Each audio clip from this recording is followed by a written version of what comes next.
roads are straight and narrow, some paths are high and steep, some ways are slow and heavy, some tracks are dark and deep. But this trail I follow, no matter where it leads, I know I'll never wander, as long as I heed. No matter where or when it goes, I'll walk it without fail, because I know no matter what my burdens and untrail, my load is mine to carry along, I packed it all myself. I chose what to leave behind on that old and dusty shelf.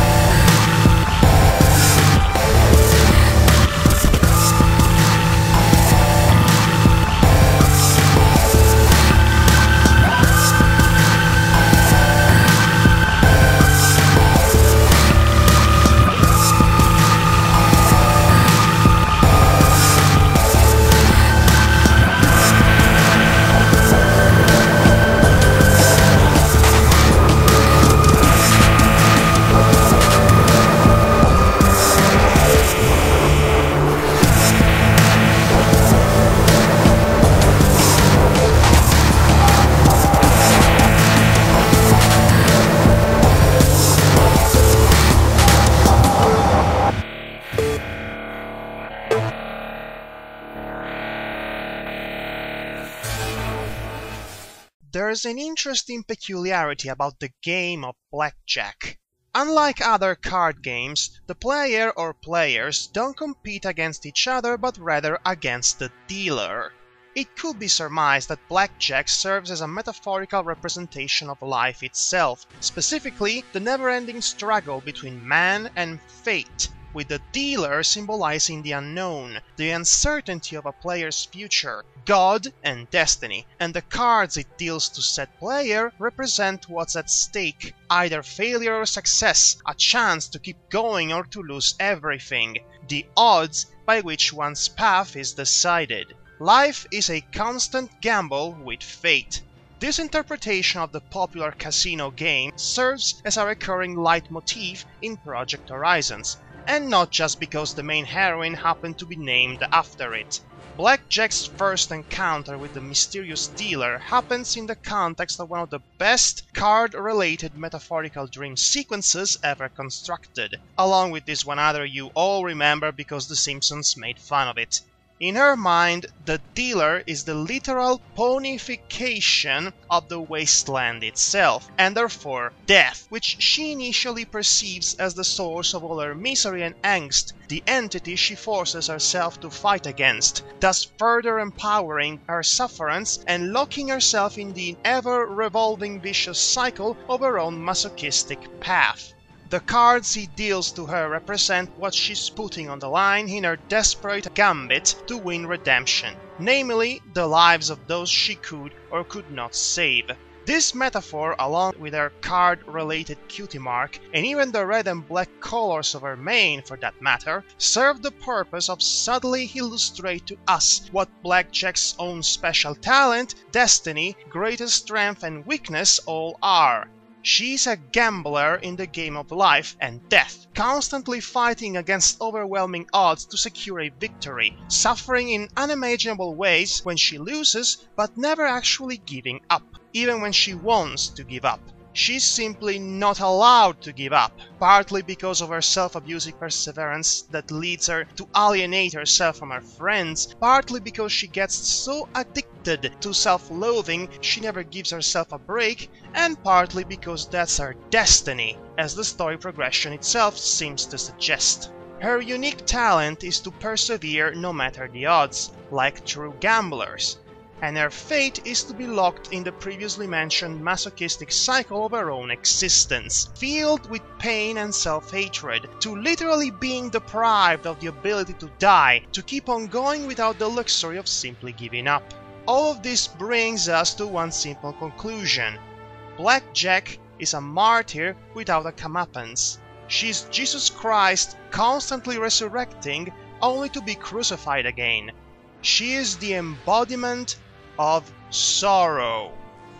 Or at least that's how she's been defined for the first 33 chapters of this story by all the things the author throws at her, which still don't justify their redundant amount, as I pointed out in the previous video. It seems legit to speculate at this specific point that her arc will have to focus on her somehow growing out of her mostly self-imposed symbolic role while still remaining true to her virtue, thus finally forgiving herself and learn to rely more on her friends. Either that, or she finds permanent peace with death.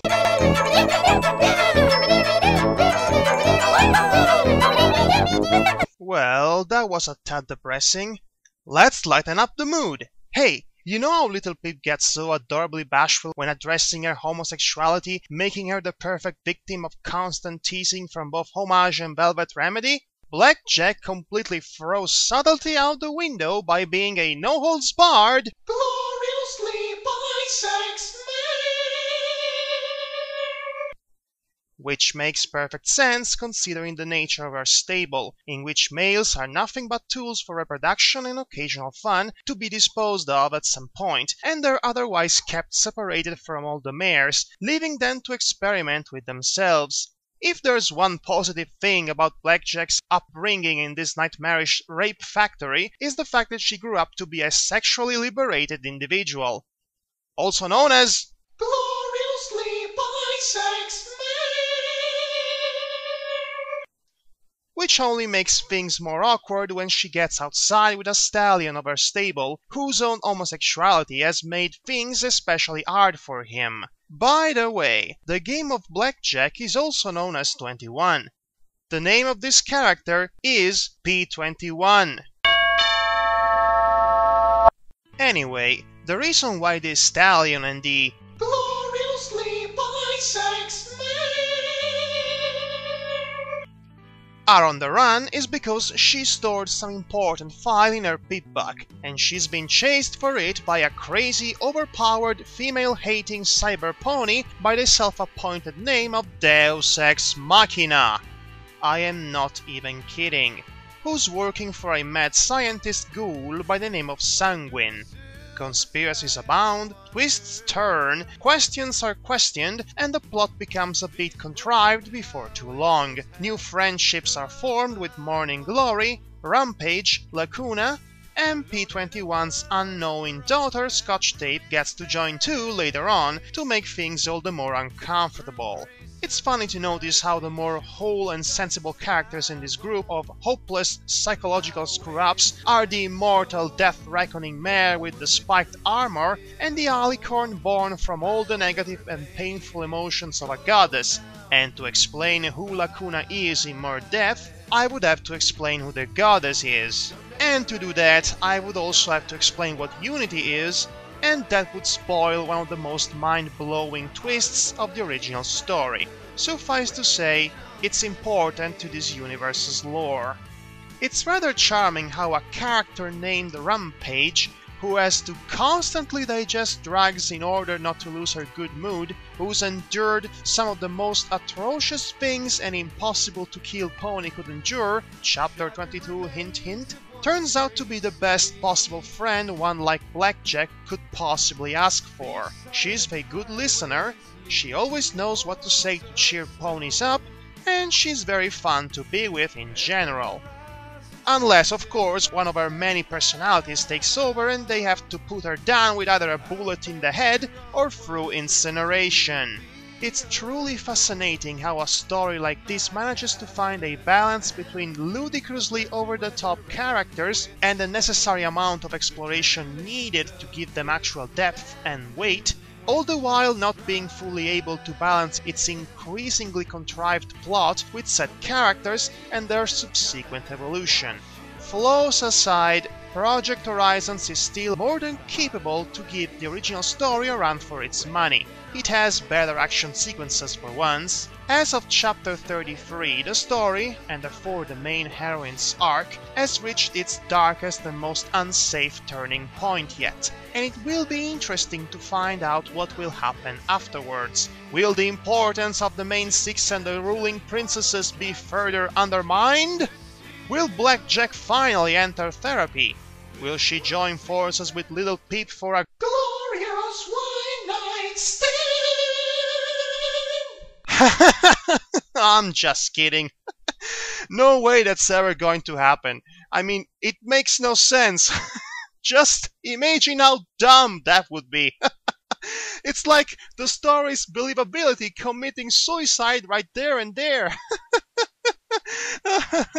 Oh boy.